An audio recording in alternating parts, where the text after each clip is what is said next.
அநேகமாக தாவேகா கூட பாஜகவினுடைய செல்வாக்குனால அதிமுக பாஜக அணியில் வந்துரும்னு நான் நினைக்கிறேன்.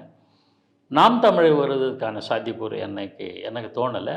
அவர் ஏதோ ஆரம்பத்துலேருந்து ஒரு கன்விக்ஷனோட தான் இருக்கார். அது சரியா தப்பா அந்த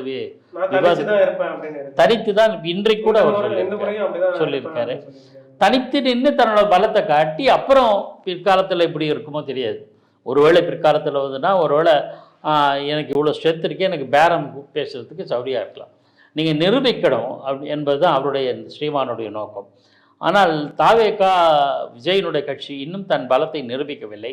கிடைச்ச இந்த ரகசிய போலீஸ் அதனுடைய உளவு பிரிவினுடைய தகவல்களை பார்த்தா இவருக்கு ஏதோ 25% வரக்கூடும்னு சொல்கிறாங்க. அது மிகப்படுத்தலாக இருக்குமா இல்லையா தெரியாது.